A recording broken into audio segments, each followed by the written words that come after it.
And I think this is helpful because this is just things I continually see people get hurt with that are the easiest things to fix. It's hard to identify something when you go out and you've been doing everything right, you didn't change your shoes, and all of a sudden your knee's super cranky.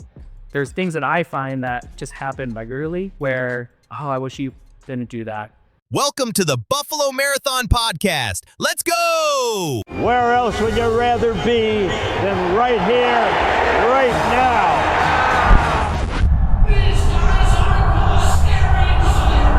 I feel like I am part of Bills Mafia. You know, the Go Bills is just part of my vocabulary. All right, so we're here with episode 2 of the Buffalo Marathon Podcast. I did episode 1 by myself, so we can only go up from here, John. I'm here with John Sentz with Runner's Roost, and John has an extensive history with running shoes and being a tester. So tell us a little bit about your history and in running shoes. You have 130 pair you told me before we started. Pretty much, yeah.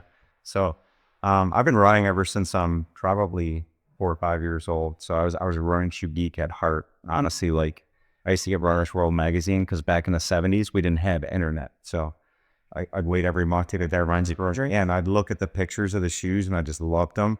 And I would actually want to run in them then. So I had mapped out a long street that I grew up on. It was like 4 times around for a mile or something like that, or whatever the distance was. And I would just keep running around a block and I'd get different shoes. And I know I touched on this on our podcast, but the Nike Waffle Trainer was the first shoe that I ever wanted. I know you're a little bit too young for that. I've seen the Prefontaine movie, like where he came down, they were using the actual waffle iron to create the first trainers. Yeah, so Bill Bowerman actually designed that shoe. His athletes were running an Asics, which was Onitsuka Tiger at the time. And he wanted more cushioning for his athletes. So he took his Asics shoe and took a rubber and put it in his Weiss waffle iron. And that's where the Nike waffle pattern came from originally. And he put the rubber on there and then glued it on the bottom of the Asics shoes to add more cushioning. And that's how Nike began, the Honda 72. So it's kind of a cool story. But the Nike Waffle Trainer, it was blue with a yellow. I wish I had that shoe to bring you. I'm going to find a pair, an original pair, and bring it. But so that shoe was the one I wanted. And I thought it was $75 or $100. But I think back then it was like $35. Someone corrected me because in our podcast I said, I think that shoe was like $100, but it wasn't.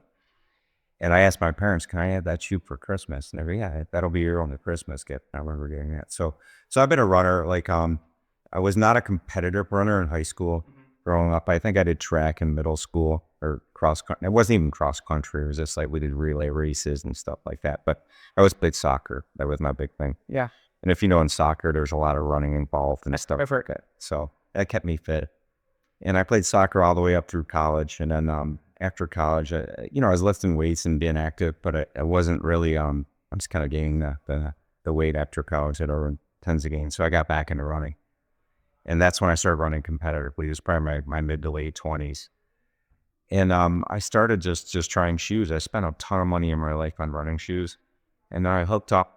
I'll try to make this short for you, Steve, because I know we're about to use it. We can use it if we use it. So I used to buy my old running shoes. Then you ever hear of Running Shoe Geeks on Facebook? Yeah, I actually am in that group, and you sound like, I watched these things come through. I'm like, oh my God, like these people really love running shoes. Like, and if someone says something wrong, sometimes they're overly critical of other people that aren't like quote unquote in the running shoe geek. Right. But yeah, go ahead.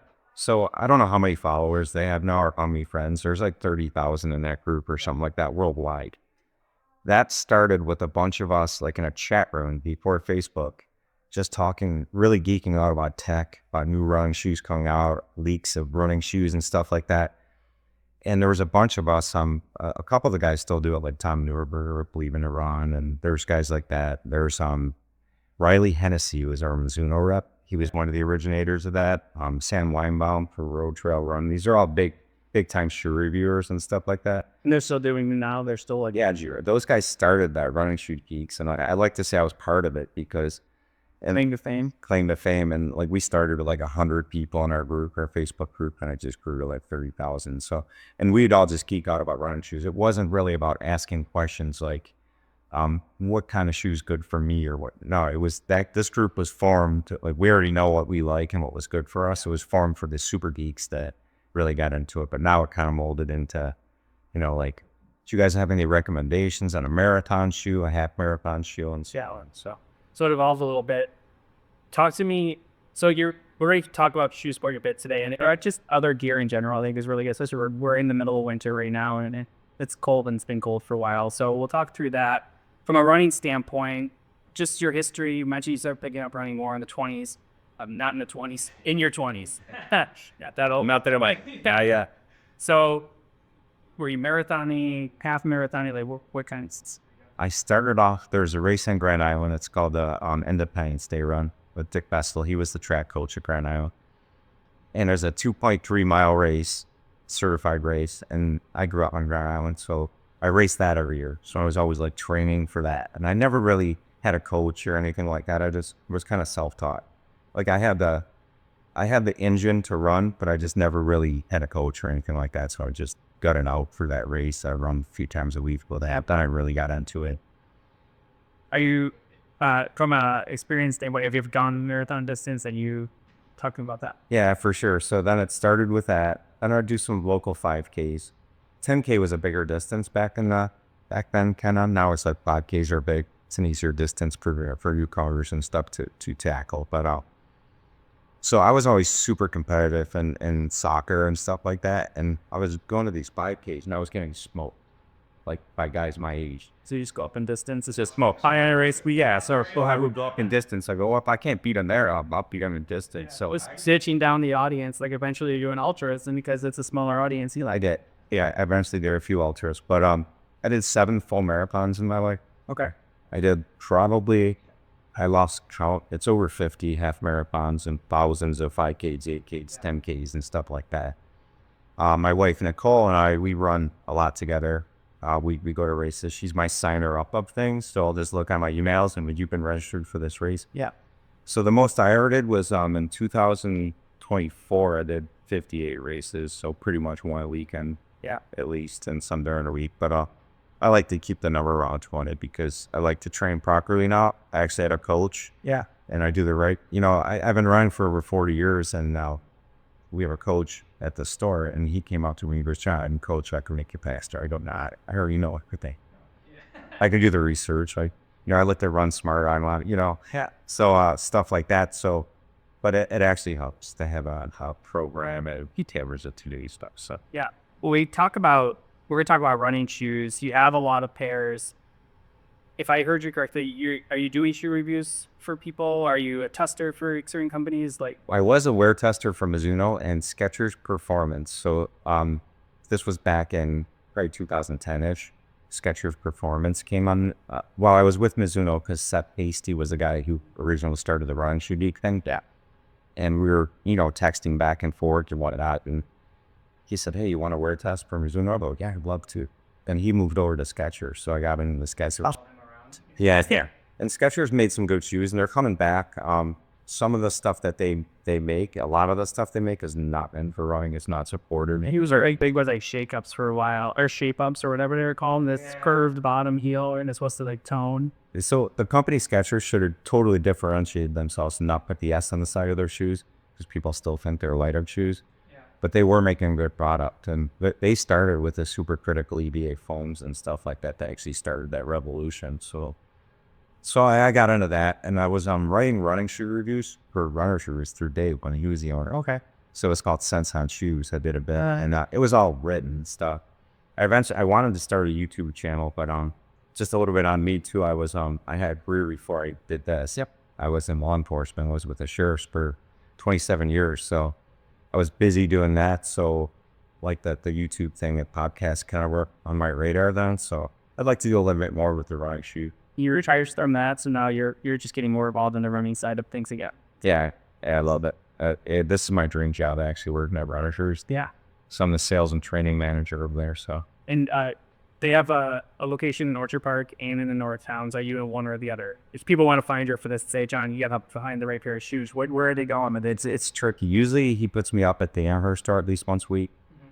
Just to rush up on the tech. Like we get a lot of new shoes in. It's, like every week we're hearing something new. So I train the new people on the new tech in the shoes. So I'll go up to Amherst and just make sure they're all up to speed and stuff like that. So let's talk. Someone comes in, like we have majority of people running Buffalo half and full. The full just sold out. Is Yeah, earlier than ever. So, and you're seeing that across the spectrum. Like a lot of races, this mid-sized race like Buffalo are filling out and selling out very quickly. I think a lot of it, truthfully, I look, there's so much running content out now. People are putting content out every single day, and it's some of it's junk, some of it's great, and there's a lot in the middle. But you've seen it fill up. I think a lot of people are entering the running space. We're seeing more people sign up for races and train.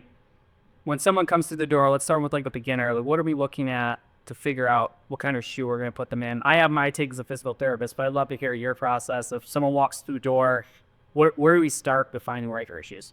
So first off, like I love when a new runner comes in the store. They say, I'm training for my first race. It's a clean slate. They don't have preconceived notions and stuff like that. So I love that. So when someone comes in, we'll have that conversation with them. I'll say, hi, how are you doing today? Are you training for something? Do you need a pair of shoes for running, walking? And so we'll just have that conversation with them, because let's face it, if they're just say they're going to run 3 miles a day, 3 days a week, we might put them in a different shoe than if they're going to run their first marathon or something like that.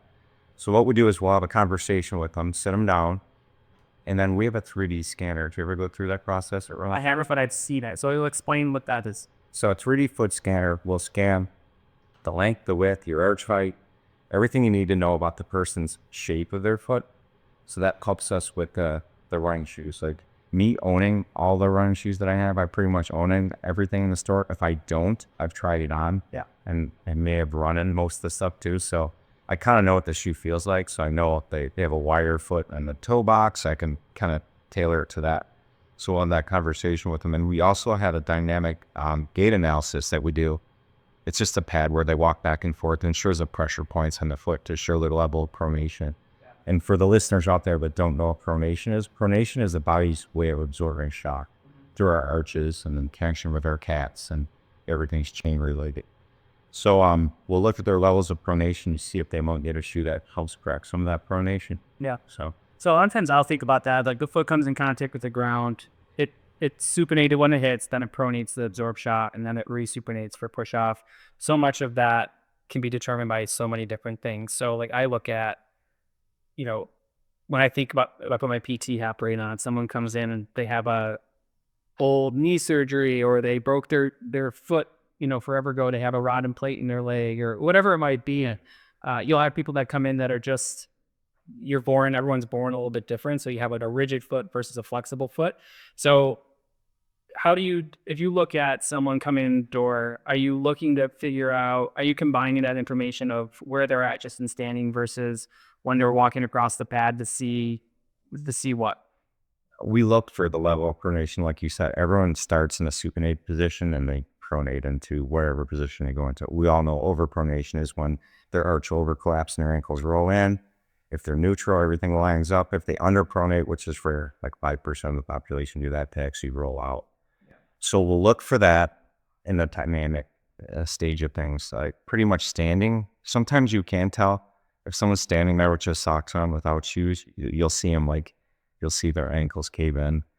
Sometimes we'll have them stand on one foot. I'm sure you do that as a PT. You can see the levels of pronation there if they're pretty unstable, or if they're real stable. You can, if they have a real rigid arch, they'll be just locked in. Yeah, I feel like for so long it was, stop pronation at all costs. There was like this period of time where like, how much can we put in the shoe to stop pronation? Then you got away from that a little bit. And pronation is so normal and it's required. If you block that force, you can't go somewhere else. Yeah, you can't absorb it to foot and ankle. So guess what? It's going to your knee, it's going to your hip. And, the knee is the most injured spot in the body. The other thing I saw that seems like it's gone down quite a bit is like inserts. Inserts are used when you can't get enough from the shoe. How do you think about if they go through this, let's say they need a little support, how do you determine to get it from a shoe, or do you get it from something they put into the shoe? It depends on their level of pronation. Sometimes people pronate so bad it looks like their ankles are going to touch the ground, and then you might need the shoe and a little bit of support in the arch. Like you said, the arch support, I think, is more for medical purposes. Like if someone's dealing with an issue, let's say like a neuroma or plantar fasciitis. As you know, plantar fasciitis is micro tears out of the fascia and out of your foot. So sometimes you might want to keep that arch in a more stabilized position so you're not constantly collapsing in that arch. But typically, like you could take a neutral shoe and put an air support in, and it will stabilize the foot a little bit more. Yeah. By neutral shoe, something without any pronation control, like on the inside or anything like that. This is a perfect example of neutral. How would you look at, like, I always feel like there's this overlap. Like you have so I will tell you, like, the shoes change so often that I just usually send them to you guys with some general recommendations. Right. I just can't keep up with all the things that change. What's the difference between a neutral shoe with like an insert or a light stability shoe without an insert? Do you feel like that kind of crosses into like you're just making a neutral shoe into something with more support? Sort of. I feel like you don't, with a neutral shoe with an insole, you're not getting a level of support or something that's built in. I did bring a stability shoe here. This is the Brooks Adrenaline GTS, and it does support by these guide rails. I don't know if you could see that there.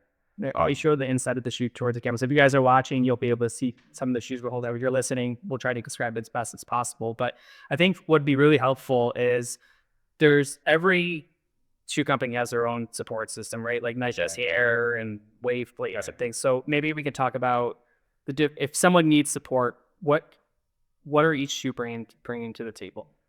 So there's different levels, and some shoe brands like Saucony will actually do 2 levels of support. So the newest level of support that they're doing is a wide base on the shoe. This one is not an example of this. This one uses like more traditional, has guide rails on it. But some shoes will have a wider base. And when we talk about running shoes, we talk about the last. The last is the shape of the shoe. So this is more of a curved last, as you can see. It curves in on the medial side. A straight lasted shoe, I don't have one here, but a straight lasted shoe it'll be all straight on the bottom of the foam there. And that'll bring more support. And that, because if you have cutouts on the medial side, people are more likely to overpronate on that side. But if there's foam there, just foam, if it's a straighter last, just imagine the shoe being straighter. That will help with support and wider bases. And brands like Hoka and all the rest of the brands are doing it now. You actually sit in the foam. You don't sit on top of the foam like a traditional running shoe. So sitting in that foam kind of comes up on either side of your foot and hugs your foot and keeps it more locked in position. So that's what we're seeing in the new stability shoes, is more of that wider base, and that you kind of sit in the foam instead of on top of the foam. Yeah. Go back to the question of the different types. Do you feel like it's 6 of 1 really, whether you're shock absorbing with air, a plate, or what they're doing? Like, are you brand loyal there, or what's I underrate shoe, or what? I'm partial to a couple brands, but I wear all the brands, and I like to. I'm a glass half full type of guy. I would find something good in every brand, so that we carry there. But as far as your question about the different foams and stuff, the foams they're using now are, I don't want to get too geeky into this because we're gonna lose some listeners, but like super critical foams, like when they form these foams, they pour them in a mold. They usually start as liquid, and so a standard EVA foam, which was the beginning of time what they used in running shoes, is just liquid, and then it just they bake it and it turns into a foam. So super critical foam is when they add some sort of gas, whether it's nitrogen is real popular, and that adds like air bubbles in the foam, so it'll make it more bouncier and lighter and stuff like that. But there's all different kinds of forms. Air is used with Nike. I know ASICS uses gel, sometimes gel inserts. They're kind of going away with that gel because the foams are so good now, and gel adds a lot of weight. And the AirPods will add some response. You'll see Nike use it like in the Alpha 5. We'll use it in the forefoot here. That just gives you that added response when you're racing. You're putting more force down. So do you, when someone's like, I need to get my pair of shoes, they go through this process, or maybe they're not close enough to a store, so they're ordering online. Like, what's some general guidance you can give somebody to try to figure out maybe what type of shoe they can consider? Obviously, it'd be great if someone could get their hands on their foot, but let's say you don't have that ability. Do you have any general guidance for someone finding a pair of shoes? General guidance is fit is the most important thing. Like, the shoe could have the best technology, the best bounce, the lightest weight, but if it doesn't fit your foot right, if it's squeezing your forefoot, if it's too short, if it's too wide in the heel or too narrow in the heel, you're going to be dealing with issues. Like, if you try a shoe on and you're feeling it immediately, just think about running like 10 miles in a shoe that you don't like the way it fit when you're just standing in it. So fit is the most important. Then we go to levels of cushioning. Well, on the fit side, we were to come back to the cushioning. Sure. I'll lose my thought if I don't. Yeah, no problem. There's there's, from what I understand, there's brands that are just geared to more of a wide foot versus a narrow foot.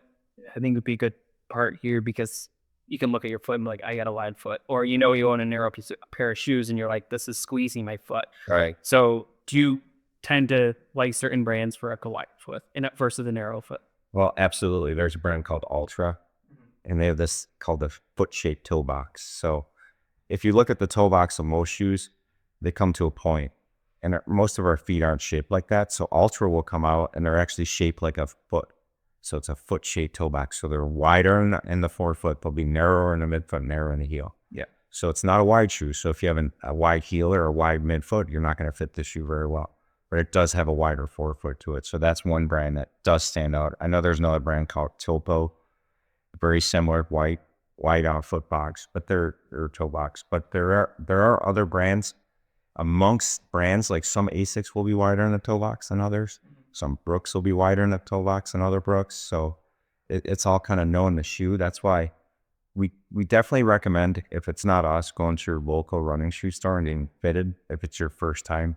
If you know what you like, and you have a bigger, you have the opportunity to go online and look like that. But I would recommend coming to a running shoe store and trying stuff on, actually. Yeah. So like just being comfortable in them is a big piece of it. Right. Absolutely. Yeah. And then you were talking about cushioning. I think it was the next thing for you. Yeah. So some people might want that closer to the ground. You get better proprioception with a thinner cushioning shoe, like something like this. Believe it or not, this shoe has 34 millimeters of foam in the back and 24 in the forefoot. Yeah. This is very sleek to the ground, low to the ground, compared to nowadays, most shoes are 38 and above. Yeah. So if someone wants to feel that more ground feel, as we call it, then you want to go with something like that. We'll ask customers that. Do you like to feel the ground, or do you just want to be muted from the I ground? think as you get older, you want to feel the ground less. I do. Like, I love the cushion, but let's face it, like as you know, as a PT, that those forces have to go up. So your feet might be more comfortable, but it's going to be tougher on your hips and your knees, like stuff that goes up higher. There was research that was done. I remember when Coca first came out, and first off, kudos to them to turning it around, because like their shoes were the ugliest things I've ever seen. Yeah. Hopefully they're not sponsoring. But I only wear Hoka now. But there's research that came out, and it's interesting. The more cushion you put on the foot, they were actually finding that people would land harder to try to get that response to the ground. So subconsciously, the body needs to feel the ground. So if you put a bunch of cushioning on the foot, it would hit even harder. So you're like, oh, I'm going to wear this cushion to decrease my forces. And then they actually land harder because I can't feel it. Yeah. So it's always interesting to see where that goes. From a cushioning standpoint, where do you go next? Or do you feel like those are the two big areas? Those are the two big areas. Like there's max stack shoes. I'm going to show you something here. So this would be considered a max stack shoe. This has 45 millimeters of cushioning in the back. Super light though, because of the foams they use. This is an aliphatic TPU foam on top. So they do make them light. so something like this has a ton more foam. And if I can get into like the shoes that I like, that might help answer some questions, if you don't mind. Sure. Real quick. Yep. So I like mixing it up. Like I like having that max stack cushioning and the lower stack. So this is a daily trainer. This is a Puma Velocity Nitro 4. This uses an aliphatic TPU. That's one of the best foams out on the market right now. It's super light. The shoe's like 8 ounces for a men's 9. And this shoe has some flex to it, which is rare. Like you don't see that. And so you do get that proprioception and that ground feel. So I like using this for shorter runs. Yeah. Like a 3 to 5 mile run, just an everyday run. Has some flex to it, so your foot's doing. Let me see. One of the things, I'm just going back to, as I saw patients over the years, and particularly because I always sent people with broad strokes of like, this is kind of what I'm looking at.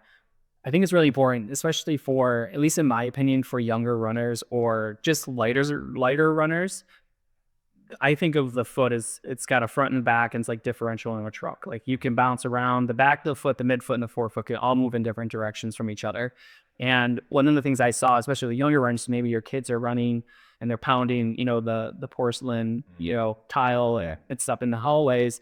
They would get these shoes and you'd grab these things, and maybe it's a female that's 105 pounds soaking wet, and you get the shoe that you can't even turn and twist. So it was like running with a wood block. Yeah, she can't compress the foam. Or Yeah. She lands and she can't compress it. So, in general, I think I always made a general statement. If you're a lighter runner and you're not going to come down with, as much force as, say, a 210-pound male, you want a shoe that's a little bit more flexible and being able to see it can turn front to back.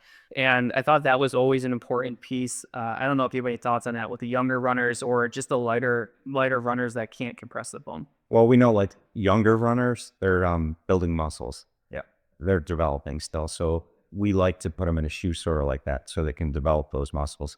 As you said, like older runners, we like the stiffness. We like the cushioning and stuff. Like our muscles are developed. They're not going to develop too much more, like especially we've been running our whole life. So I think it's a good thing though to mix it up every once in a while. Like I said, I use a shoe like that. I use all different kinds of shoes. So I want to come back to the mixing it up in a second. I think the other thing that I would like to just kind of get your feedback on is the people that we would see typically, they're as a physical therapist or they have these things that are just compounding. If they're a runner, they probably been hurt for like 6 months before they start the CS. But one thing that I found across patients over time is if you have like, let's say I see a lot of like bunion related surgeries and things, and they generally, big toe injuries would generally really like a stiffer toe box, because then as they go to push off, the shoe would support that because they don't have the extension in the big toe. So I would always say if someone's out there and they're like, man, my big toe gets wrecked when I run, I technically from like a mechanic standpoint would say a stiffer bottom shoe. I don't know if you have any feedback on stuff like that. absolutely, a stiffer bottom shoe, and you're gonna like this too. Something with a rocker. Something like this has a rocker to it, so there's a lot of foam. This shoe's super stiff. Yeah. So if it was straight on the bottom and didn't have that front bevel, the rocker, which we call it, the rear bevel, the rocker, so your foot will stay in a stabilized position and it allows you to move with good motion without being too clunky. Yeah. Having that rocker, and that's what we recommend for patients like that for sure. Oka's a great example of that. For sure. Let's talk about running with multiple shoes. So as a physical therapist, I think there's a fine line here. You run with a lot of different pairs of shoes. So we'll talk about that. And before we went on, you said, well, I think it's one of the reasons I'm staying relatively injury free. And I think me not rotating shoes is one of the reasons I'm staying relatively injury free. So I want to talk through a protocol that I have towards the end, which is like, how do I transition shoes? But one of the things I see as a physical therapist is runners will train, they'll go through and train the entire training cycle, and a race day comes and they're trying to match their kit. And they'll go into this get a brand new pair of shoes and they'll race in that shoe, or they have like a racer shoe that's, like what's the Nike, the $300 pair of Nike. Yeah, also fly. Yeah, they Alpha Fly, and they have them running it all season and then they race in it. So talk to me about your philosophy on having multiple pairs of shoes and how that you can weave that into training. So we look at it as like runners, we have a toolbox, like a running set. So having the toolbox, having the right tool for the job, the right shoe for the right job. So like I said, that shoe that you had, that Puma, that's like an everyday trainer. Like you're not doing speed work in it. You're just doing a nice regular run. There's no rocker in that shoe, very flat, has some torsional flex, has some forefoot flex. I like that for just like an everyday feel the ground shoe. And then we have something like a speed shoe, something like this, which has speed assistance. This shoe has a nylon plate. You can see the cutouting bottom. Yeah. So that has that stiffness to it. It brings in stiffness, and it also, the foam's soft. So when the foam compresses, the plate will actually spring forward. And this shoe being higher stacked, I like this for speed work because you're putting more force down. Yeah. Obviously, when your steps per minute increase, your stride length increases, and you're just putting more force to the ground. And I'll use this shoe. This is my favorite long run shoe because I'm going, 10, 15, 20 miles where the cushion doesn't go away. Where something like that, my foot's going to get all that work. It's got that torsional flex, has a flex in the forefoot. I'm going to feel it in my feet. Yeah. Where something like this mutes it more. So and this shoe is just as light as that shoe, but it has a lot more cushioning and it has that propulsion. So you're getting a little tired, so it's still giving you that little bit of kick. It's not a race shoe. Race shoes tend to have that carbon fiber plate that we talk about.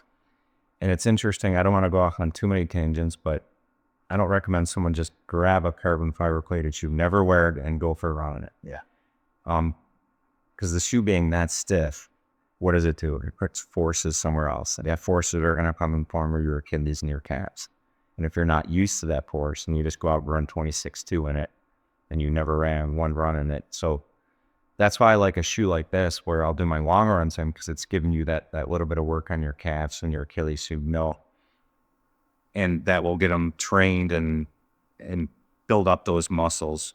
Or when you do put on that carbon fiber shoe, and I have so many shoes. I have 18 pairs of carbon fiber plated shoes, so I'm fortunate enough so I can use those for race specific workouts. Like if I'm doing a long run, the pace in it and stuff, I'll wear that shoe. This is my race shoe. This is the A6 Meta Speed Ray Tokyo. So I'd like to get your feedback on this, because first of all, shoes are expensive. So having however many pairs is not ideal for everyone. No, it's not. And when I think about it, if you zoom out, when you run, you have, let's say 18 steps a minute on 1 foot, 160 take pull. Over, how long does the average shoe last? 300 miles, depending on the first. Yeah, they say pretty much like a daily trainer will last 400 to 500 miles. They're more durable, more rubber coverage, so they wear more denser foam. Hoka Clifton, is that, mine wear out so fast. Is that because of me, or is that just a stylish shoe? That's a stylish shoe. It's a compression molded EVA, so the foam tends to pack out quicker. Remember I talked about those supercritical foams? They don't tend to pack out. Like I kind of equate it to like you have that 15-year-old mattress where you lay in the same spot every day. It kind of, there's an indentation there, you need a mattress. The same thing happens wherever we're putting down the hardest forces on that foam, like Hoka Clifton, it's going to pack out. Yeah.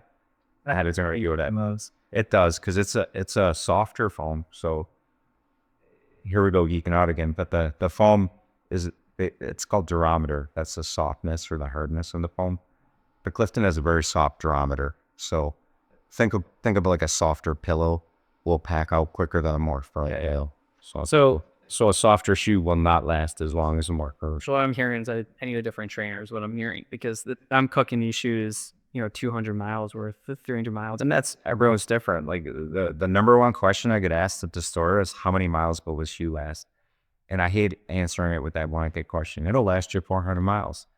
Because it can be someone that weighs 250 pounds, and that shoe's only going to last them 150 miles compared to that high school student who weighs 100 pounds. If you're running on a treadmill, like They might get 600 miles out of that shoe. I find like the treadmill certainly extends the life of them too, because definitely you're not hitting that, tearing it off in the bottom of the road. But when we were talking about,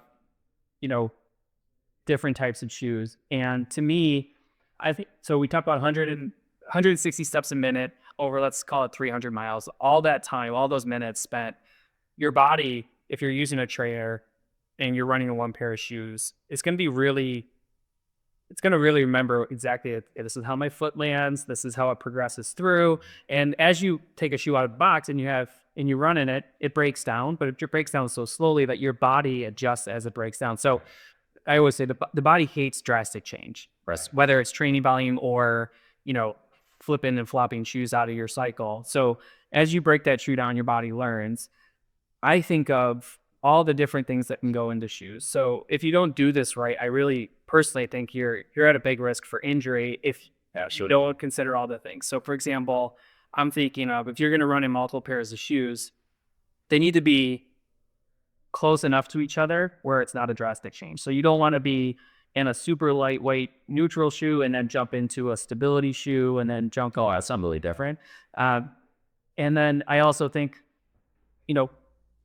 there was this big thing. You remember Newtons? They were around for a while. They had the lugs in the front of them. I actually talked to their team at a conference once, and they were I call them death shoes. Stress fractures. Stress fractures and Achilles tendon issues because of the drop. Was it a negative drop with the lugs up front? But there's all these different things that you can go in, and I feel like if you don't have shoes that are close enough, it's too drastic of a change every time you swap them in or out. So I don't know. What are your thoughts on that? You made a great point. Like everyone's different too. Let's preface it that way too. Like some people can take the tolerances of going with different shoes, but I cannot wear stability shoes like that Brooks that I showed you with the, my body likes when the shoe allows my foot to do what it wants to do instead of like correcting pronation or something like that. So I can't go from a neutral shoe to a stability shoe. I can't wear Ultra. Ultra is typically 0 drop. That means there's no difference in the heel cushioning to the forefoot cushioning. It's all the same. it stresses my Achilles. I'm older. My joints and tendons, or my tendons and muscles are a lot less elastic. Yeah. So just to bring up a point there. So I'll see as physical therapists, like when people do drift around or jump around in shoes, like they'll have a medium to high drop to a low drop. And or anyone's listening, you have Achilles issues. Just like one of the treatments we do for that is slider heel lift and just to offload the tendon till it heals. You might just need a higher drop shoe. Absolutely. People come in all the time. We'll put them 8mm tends to be like higher, 8 and higher. 8, 10, 12. They don't make too many 12s anymore. But yeah, we'll definitely take that into consideration if there are Achilles issues or calf tightness or Yeah. so. So you feel like it's that you have multiple pairs of shoes and you're going to train them. So I do think there's benefit there as long as you don't have, I have this shoe I train a lot in, and then I have these ones that way out in the stratosphere that are so different that my body doesn't know what's going on. Do you feel like if you're going to do that, you find similar classifications in jump brands? Because usually, this is like I'm probably going to show my lack of knowledge, but a brand might have like a solo shoe in a specific category that they're really good at, and they don't have a periphery of products around it. Would you jump brands and like have variety there? We'll definitely jump brands because just you nailed it. Like we'll keep if someone's used to an 8mm drop, we're not gonna say, here, try this Ultra. It's the greatest shoe ever. It's 0 drop. If they're not used to that shoe, it's gonna create issues. So we definitely, if that brand, the same brand, doesn't have a similar shoe, like in a racing shoe, Mizuno, I'm a little bit nervous for some of the shoes they brought out now. Their racing shoes are 5mm drop, and their shoes used to be 8 or 10mm drop. So if you train in Mizuno's, which typically a 10mm drop, then you go to the race shoes. So if someone's training in a Mizuno, I might put them in an Ace race shoe, which has 8mm drop. So which is similar drop. So that is a great example. I think that's you're bringing back all these like these experiences to me of shoes. I used to think I was the Grim Reaper of shoes because I remember like I was in the DS trainer for a while, then I discontinued it. Like whatever shoe I chose, they killed it like the next year or 2 years later, so I kept on having to change. But do you find I've experienced this myself multiple times. I'm sure someone else has. You're in the same shoe for a while, and then the next version comes out, and it's your body, your foot, whatever, it just doesn't do well with it. I'm thinking of the Nike Pegasus. I was in those for years. They came out with a new version. I got tongue bite, top of my foot, within 50 miles every single time I tried to get back in. I'm like, what are your thoughts on that? Yeah, that happens. And I always tell people when they get a pair of shoes, don't fall in love with it because the brand's inevitably going to change it the next year. So we'll find you something. Like we literally have thousands of miles of shoes or, thousands of shoes, hundreds of models. So we can get you into something that was similar to your last shoe. It might be a different brand. So that's a great point. So, when you think about, I have a process for this, working with pretty much just injured people, and I coach people, and now we have our own smart, which I'm involved with, but transitioning shoes. So I see one of the questions I asked for runners when they come in, I'm like, their knees sore or whatever, is like, have you changed your shoes recently? Do you have a process of taking a pair of shoes out of the box and wearing them in, walking around the house with them? How do you think about this shoe's on the fritz? Either I've worn it way too long, or it's going to be transitioned out in the next couple of weeks, and I'm going to get a new pair. How do you think about that process? yeah, I wouldn't take a brand new shoe. If it's the same model, same brand, same model year, yeah, you can probably get into that shoe and do a 10 model on it. But if you're switching brands or models, I wouldn't take it out for a 10 or 15 mile on the first time to wear it. Wear it for 2 miles on a treadmill. We have a policy at Learner Shoes where you can try it out as long as it's not outside and just wear it on the house. Make sure that shoe's right for you before you or do a mile on a treadmill on it. I have a process that so we talked about earlier, and I think this is helpful because this is just things I continually see people get hurt with that are the easiest things to fix. It's hard to identify something when you go out and you've been doing everything right, you didn't change your shoes, and all of a sudden your knee's super cranky. There's things that I find that just happen regularly where, I wish you didn't do that. And what I mentioned earlier, when you get a brand new pair of shoes out of the box and you wear them over the course of, let's say, 300 miles, the shoe gradually breaks down over 300 miles. It's so slow that as it breaks down, the body adjusts. If I'm on my side of the spectrum, I think I'm not in agreement with the take them out of the box necessarily. I'm more conservative because I encourage you to do this. If you have a pair of shoes that is on the fritz or it's already toast, go for a run 3 miles, take the shoe out of the box, put those on and run 3 miles right away. Just flick them out and keep running. You'll see how drastically different those pair of shoes out of the box are because they're not broken down. They're completely different. Those fast changes, I think even the same brand, same pair, same model gets a lot of people in trouble because it's not the same shoe when it comes out of the box versus having 300 miles on it. Yeah, I would agree with that for sure. Yeah. One of the processes that I like, and this is tough, because you talk about the ingenuity of shoes, and this is like, oh my God, they probably listen to this. Like, there's so many things to think about. First, John can help you find the right pair of shoes. Also, Runners Roost can help me with that.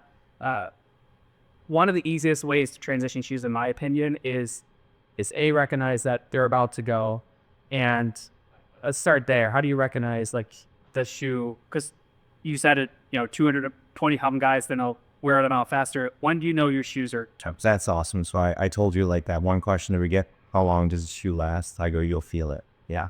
You will know when that shoe's going. You'll get a pain that you don't normally get. Like it might be caved in the heel if your heel strike or your Achilles is starting to burn out because the drop is now lower on shoe. If you're a late stage over pronator, meaning you toe off too hard, we're going to start twisting your foot too much. You might get knee pain that you didn't normally have in that shoe. And not all pain is because of the shoe or because what the shoe's doing. But when you start to feel it, you'll know when that shoe is done. Yeah, you'll have that same balance, same effect. I feel like personally, but I have a lot of miles on me, so like I can feel like the shoe's going. Yeah. But I think newer runners will have trouble with that. What about looking at the bottom of the shoe? Looking at the bottom of the shoe is going to be different because I don't like prescribing that this is my wear pattern. What do I do? Yeah, but let me take that shoe for you from you. So let's say you're wearing the shoe, and so we're looking at a shoe. It's a Brooks, and it has on the outside of the heel, it has a bunch of yellow. Right. Would you say once this yellow is down to the blue, like you've gone too far? Because you're going to wear out in spots as your foot tracks. Typically, especially in modern day running shoes, they use very good rubbers on the mount, carbon and the rubber, and it lasts a long time. If the rubber's gone, the foam was probably gone 100 miles ago. Okay. So that is a good indicator. Some shoes, they've gone too far. The Hoka Clifton, like you wear, has a very soft rubber to get that soft feeling. So they do wear down a little quicker.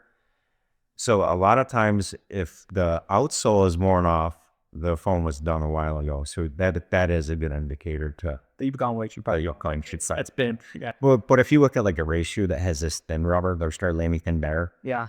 Like 1 or 2 runs, this rubber looks worn down, so the shoe's still good. But like in a daily trainer, if that outsole rubber's gone, that foam's gone. Yeah, I imagine most of our runners, especially if they're newer, like I've been running for many years, I run in the same pair of shoes for everything.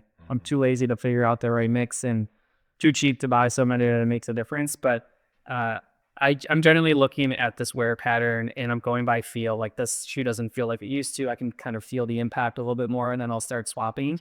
And one thing that I find that works really well, whether you're a newer runner or not, is transitioning over the course of 4 weeks so you don't have a huge jump. So the easy math on it is 25% of your miles in week 1 are in your new shoe, 50% week 2. That's really what you're doing. 75% in week 3. And by week 4, you're completely in the newer shoe. So you're weaning down your old shoe, weaning up I guess weaning up is probably not the term. You're turning on your old shoe. I don't know what it is, but you're using your new shoe. Ramping up. They figured that. 2 of us to figure that out. But you're ramping up your new shoe, and your body gets used to the gradual bounce back and forth. Right. So I find that 4-week time frame works really well, but you have to track it, and you have to be feeling what's going on with your foot. It takes time, I feel like, to just know like, oh, this shoe doesn't feel right. Right. I feel the best way for newer runners is get some sort of app. If you don't do it on Strava, if you don't have Strava where you can track the mileage on your shoes, go to the App Store. There's a million apps out there that you can track mileage on your shoes. Yeah. And you'll know when that first pair is wearing out. You can go back and express it, worn out. So if that shoe's worn out and you see you have 275 miles or 375 miles on that shoe and you buy the same shoe, you'll know next time. Yeah. And you're tracking that new shoe that I know the shoe's going to be gone. I'm sure so we had 300 miles to replace it, and then slowly healing all your shoes over here. Oh, that's fine. Yeah, I'm sure after a pair or two, you probably have it dialed in, and then they change the brush, and they change the shoe the next year. And Yeah, like I said, it always goes back to don't fall in love with that shoe because they're gonna change it and we'll point to something else. yeah. When we talked about discomfort being part of when you don't feel like you're in the right shoes, like this hurts, that hurts. What are some other signs? Like I'm thinking blisters, where things like that. Is there anything else that you can think of that someone would know other than a shoe doesn't feel good that could tell them they're the wrong type? Yeah, your toes poking through it. I mean, we see that like something like that, or you can see some of the creases in the midsole and stuff like that. Like it's different in some brands because brands with like brands or models with a denser midsole, you won't see that creasing. But something like this that doesn't last as long, like a racing shoe, you can see the creases in it. When the creases get too deep, you can kind of tell that the shoe's more it's mostly relying on feel. Yeah. Like you said, like, and once you get running more, you'll get used to that feel. And a lot of people don't. Like a lot of our newer runners don't, that come in and they don't understand it. You think the shoe shot. And a lot of times I can tell by looking at it, yes. Like you have no outsole left. Your toes coming poking through you need a new pair. That shoe does give away. Are you talking like toe poking out the top of the shoe? Yeah. Yeah. Yeah. What about like, do you feel like blisters are a sign, or is that just, is the shoe too big? Is it too small? Is it not the right shoe for you? I'm thinking of, Blister's a sign of the wrong sock and wrong fit. yeah. Those are the two main contributing factors to blisters. I run ultras and marathons, and I rarely ever get a blister. What we find most in the store, I don't mean to go off on a tangent here, is people are wearing the wrong size. Yeah. So size, length, and width is the most important thing. We call it the rule of thumb. So you should have a thumb's width from the end of your longest toe to the end of the shoe. Your thumb, not a child's thumb, or so you should have a thumb's width from the end of your longest toe, and sometimes the second toe in is the longer toe, so you got to go by that. And if you don't have that thumb's width, because if you're out running 10 miles, we're on our feet swell, and when you're running, your arch collapses and your feet elongate. So picture if you're a size 9 and you buy a size 9 shoe, your foot's going to be at the end of the shoe, and if this was your arch, and when you collapse, when you run, your foot's constantly pressing in the end of that, something is going to give somewhere. You might get blisters on the bottom of your feet. You might get blisters on the side. If the shoe's too narrow, you might get blisters in between your toes. If the shoe's too wide, which happens, someone has a real narrow foot and your foot's sliding around that way, you could get blisters. So it's always has to do with fit and the sock. Yeah. I think Blisters. like, I think it's easy to imagine the blister part of it. And there are instances where I don't think I've ever gone through a full marathon and not had a blister afterwards. Right. It's like usually I'm pouring so much water on my head. That too, you can't. It's inevitable in those type of distance. My friend that does ultras is running like I'm doing an ultra in the spring, or actually the week after Buffalo, and you run through some creeks. Like I guarantee I'm gonna have a blister because the water itself will, just wear down your skin. But at the root of it is your skin has layers. Like you put your both palms together, and if your foot's in the shoe and you have too much room, the layer underneath it will slide, and that friction what causes swelling between the layers of the skin, and that causes the swelling. So I think, fit is what I was getting to on that, because I think if you have too much room and you're sliding forward and you're bashing your foot out the front of the shoe, I've also seen people in too much support and they'll get blisters on their arch just because that thing is jammed so. On their arch, there's flat feet. Yeah, real hot. Yeah, or people that late stage over pronate, they'll get the blister on the outside of their toe. Yeah. Because they need a shoe that's more firm and it's too soft and their foot's collapsing. So I think there is some degree of, if you're a runner, your feet are normal at some point. I don't know. Like you said that you don't have any issues. I gotta imagine you have to have lost a toenail at some point. never lost a toenail. Wow. Never lost a toenail. All the time. I wear thumbs width to the end of ownership. I do have fake hips, so. Okay. So in 2016, I let a hip replacement surgery. So I did wear those. Repetitive motion does have side effects. Yeah, Running is repetitive motion. So yeah, I agree, and it's interesting. Like so a lot of times, have your parents had their hips replaced drinking? Oh yeah. So a lot of times it's yeah, you can have genetics more than running. I always go back to, because we always hear we're going way out in the shoe realm now, but the you go to the doc and they're like, well, you should stop running. I'm like, there's zero research that shows running is related to joint wear and tear. In fact, it's the opposite. It's the people who don't do anything wear their joints out because their arms made to move. But from a blister standpoint, you mentioned socks, which you think socks are socks. What's going on in that realm that people think they struggle with blisters or they're running out in the slush and snow? Do you have any recommendations there for people? Well, so you mentioned it before. When your feet get wet, you're more apt to get blisters. So you want a wicking sock, like nylon spandex blend for running in regular weather is probably the best thing. The biggest mistake we see is people wearing cotton socks. Yeah, cotton holds the moisture, doesn't wick it away from your foot, so that can cause blisters. And in cold weather, you might want to try like a wool, like a merino wool works real great. Keeps the heat in, keeps the moisture away, wicks the moisture away from your foot. So, Do you find things like Injinji with like the toe socks and stuff are any better than having the toes all in like a standard sun? yeah, they're tough to get on, but that sock actually works if you're having problems with blisters in between your toes. Yeah. Because you're not getting that skin rotting on skin. So a lot of people can't get over that feeling of them and the looks, but they do work for stuff like that. So Yeah. Vibrams aren't around as we were, are they? Or no? I think they are. Someone said someone was wearing them the other day, like a newer pair. I Really? didn't think they were. I remember then those came on the scene. I think, what was the book? It was Born to Rub. Born to Run. And Oh gosh. the whole industry spawned from barefoot running and Oh my gosh. that. But anyway, what about, I think in the first episode of this, I talked about running in the snow. And I think anyone listening, we're in Buffalo. It's February, whatever, 2nd. And it's been very cold. Day. What's that? Groundhog Day. Is it? Yeah. I might like her day, but I didn't see a show. I have You get it right, spring. groundhog every day. And I have a 7 and a 10-year-old. And we talk about this groundhog more than I thought I had ever had a groundhog. But it's been cold. I would say, honestly, if you're like, I can't do this whole shoe rotation thing, it's going to be too expensive. I think having a pair of trail shoes, if you're going to be running outside in this, is important because we talked about just the repetitive motion of running 160 steps a minute repetitively over, hours at a time. Your body gets really in tune to like, this is how I land. This is why I push off. I said that. And then now you go and land and you slide, or you go to push off and your foot slips. And without that traction, you're just taking these tendons, you're taking your joints, and you're just eking in directions that they're not used to. And I've been saying this since the start, your body hates drastic change from what it normally used to. So talk to me about trail shoes, talk to me about running in the slop. What I personally, if you have to slow way down, like we have this feature in the Run Smart app where it's slippery, like we change the pace by 20%. And so I'm a sub-3 marathoner, and if I hit the slump button basically in the Run Smart app, it'll take me from like a 7:50, 7:40 minute mile to like a 9-minute mile. Absolutely. In the snow and things. So my thing to everyone is please slow down. This is where a lot of injuries happen, from minor things to like you broke your tibia because you fell on the sidewalk, which I see every year. So trail shoes, outdoor shoes, running the slop, what do you got for us? Trail shoes, like, absolutely should be using something with some traction or tread on it. Gore-Tex is nice to keep your feet dry. We have plenty of Gore-Tex shoes.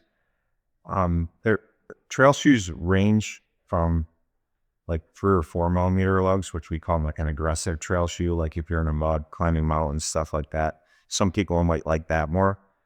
But what happens in the winter when we run a lot is we encounter roads, dry roads. Then there's icy patches, there's snowy patches. What I like is what we call like a Roga trail shoe.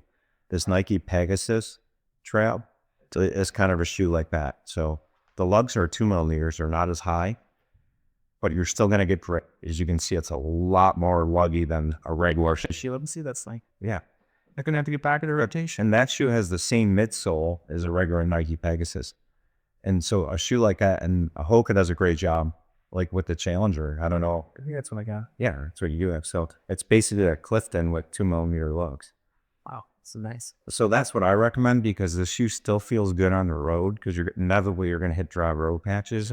But with a stiff trail shoe, a lot of trail shoes will have like Kevlar rock plates, and they'll have real thick lugs on them. So when you get on the road, they just feel real firm and slappy, and they're difficult to get the turnover with. So that's why I recommend something like that. And there's actually a new category. I didn't bring the shoe with me, but it's called gravel.